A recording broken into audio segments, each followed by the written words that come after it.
Sejarah perjuangan kemerdekaan Republik Indonesia tidak hanya perjuangan laskar, tentara, diplomat, dan ulama. Opium yang memabukkan juga punya andil besar. Di masa sulit, pasca dijajah Jepang, proklamasi Soekarno dan Hatta pada 17 Agustus 1945 memang menjadi pondasi kemerdekaan Republik Indonesia. Namun, Republik Indonesia yang masih bayi hanya memiliki dana tipis. Di sisi lain, pasca proklamasi Belanda ingin kembali menguasai Indonesia, tentara Belanda datang dengan membonceng sekutunya dengan peralatan senjata modern.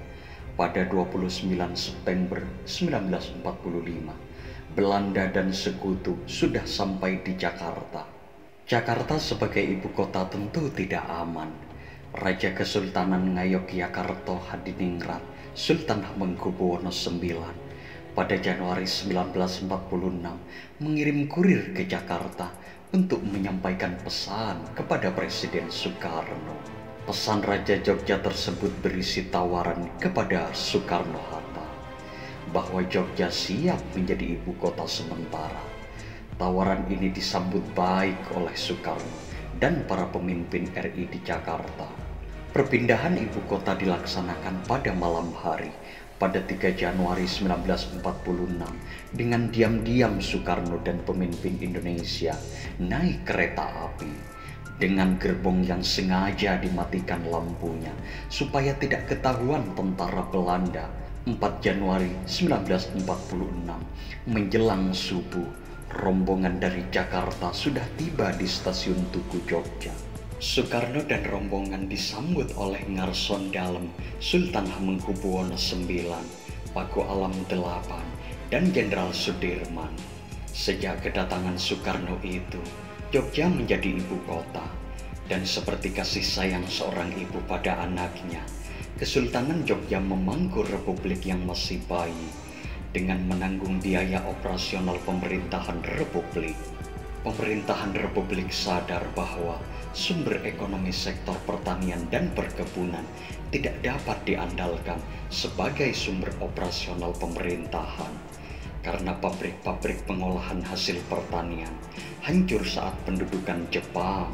Di sisi lain, hasil-hasil pertanian atau perkebunan sulit diekspor karena adanya blokade-blokade yang dilakukan Belanda. Akibat blokade-blokade Belanda, pemerintahan Republik memutar otak supaya bisa ekspor hasil pertanian, sehingga bisa mendapatkan devisa untuk dana perjuangan. Cara paling ekstrim pun akhirnya ditempuh. Pemerintahan Republik menyelundupkan hasil pertanian dan perkebunan ke luar negeri, terutama ke Singapura. Dan hasil penyelundupan memang bisa menjadi sumber devisa untuk membeli senjata modern. Namun tidak semua pejuang mau melakukan penyelundupan karena resikonya besar. Banyak pejuang yang sedang menyelundupkan hasil pertanian dan perkebunan mengalami nasib buruk, tertangkap tentara Belanda atau meninggal dalam kecelakaan laut. Dana yang tipis, bahkan devisa yang kosong berdampak pada pemberian gaji pada pegawai pemerintahan dan penyediaan dana perjuangan. Senjata dan amunisi yang ada sebagian besar hasil rampasan dari serdadu Jepang. Senjata rampasan tersebut tidak cukup untuk perjuangan melawan Belanda secara kuantitas dan kualitas. Akibat kekurangan dana, masih banyak pejuang dan laskar yang tidak memegang senjata. Di sisi lain, beberapa pejuang hanya mengandalkan senjata tajam dan benda yang memiliki unsur magis seperti bambu runcing, pedang, dan keris. Sementara Belanda dan sekutu membawa senjata lengkap dan modern. Untuk mengatasi masalah operasional pemerintahan dan dana perjuangan, pemerintah secara diam-diam menjual candu opium yang dianggap segera menyediakan dana secara cepat. Pemerintah melalui Kementerian Keuangan mengirim surat kepada Kementerian Pertahanan atau kantor kepolisian agar membantu memperdagangkan candu untuk dana perjuangan. Sedikit catatan, opium merupakan bahan baku narkotika yang diperoleh dari getah tanaman opium. Kalau getah ini diekstrak, akan menghasilkan morfin. Morfin yang diekstrak lagi akan menghasilkan heroin. Orang Jawa menyebutnya sebagai madat, mengisap candu. Menteri Keuangan masa revolusi, Mr. A. Maramis, meminta kepolisian membantu memperdagangkan candu opium yang akan dipergunakan untuk membiayai delegasi Indonesia ke luar negeri. Membiayai delegasi Indonesia di Jakarta dan memberi gaji kepada pegawai-pegawai RI. Menteri Keuangan juga meminta kepolisian mengizinkan para pejabat kantor Regi Candu yang membawa lisensi Kementerian Keuangan untuk menjual candu ke luar negeri, menukarkan candu dengan emas, dan menukarkan candu dengan mata uang asing. Untuk memperlancar pengelolaan dan perdagangan candu, pemerintah membentuk Regi Candu di kota-kota strategis seperti Kantor Candu dan Garam di Kediri, Kantor Besar Regi Candu dan Garam di Surakarta, dan Kantor Depot Regi Candu Sera Obat di Yogyakarta. Berdasarkan dokumen-dokumen yang dihimpun oleh mata-mata Belanda, Kantor Regi Candu mulai aktif di akhir 1947. Kantor besar candu ini memiliki beberapa cabang yang terletak di tiap kawedanan. Meskipun pusat pemerintahan Republik Indonesia berada di Jogja, tetapi kantor yang mengurus masalah candu dipusatkan di Surakarta. Dibandingkan dengan kantor candu di Yogyakarta atau Kediri, kantor besar Regi Candu dan Garam Surakarta mempunyai otoritas yang besar dalam masalah distribusi dan pengelolaan candu di seluruh Republik. Kantor besar Regi Candu dan Garam Surakarta berada di bawah kedudukan Kementerian Keuangan dan Kementerian Pertahanan. Bagian intendans yang berkedudukan di Yogyakarta, kedua kementerian ini dapat secara langsung meminta disediakan sejumlah mata candu untuk berbagai kepentingan. Selain dua kementerian itu, kantor wakil presiden juga dapat secara langsung meminta disediakan mata candu yang dibutuhkan. Hal itu bisa dilihat dari perintah Wakil Presiden Muhammad Hatta agar kantor besar Regi Candu dan Garam menyediakan candu untuk keperluan gaji dan keperluan sehari-hari pasukan dari Divisi Siliwangi. Berdasarkan perintah dari Kementerian Pertahanan bagian intendans, candu yang matang dalam satu tube ditetapkan dengan harga Rp60 uang Republik Indonesia atau yang disebut ORE.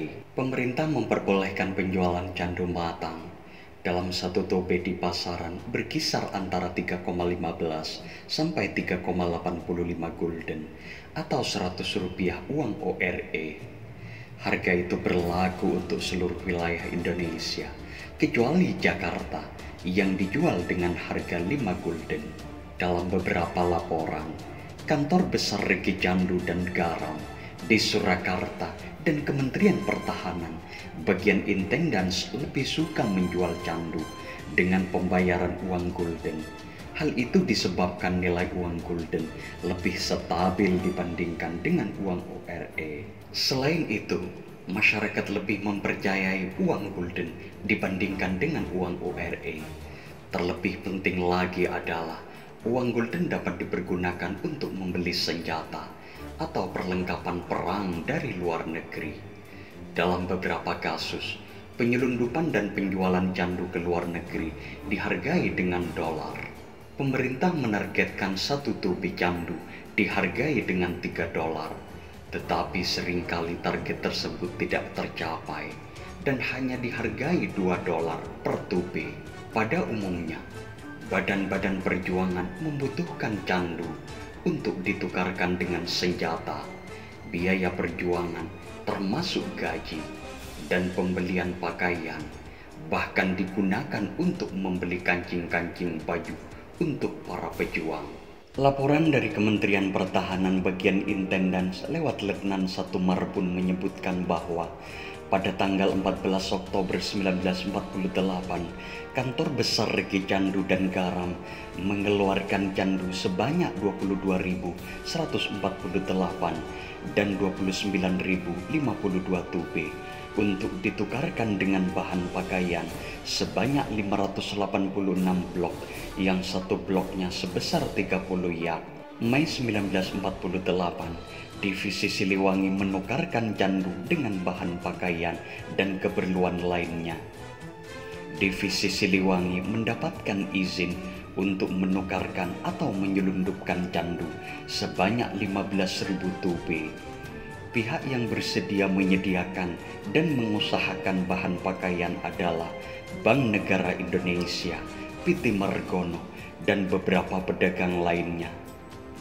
Pada akhirnya, Divisi Siliwangi mendapatkan beberapa jenis bahan pakaian. Penyelundupan candu ke Singapura baru dimulai pada bulan Juli 1947 atas perintah Perdana Menteri Amir Syarifuddin.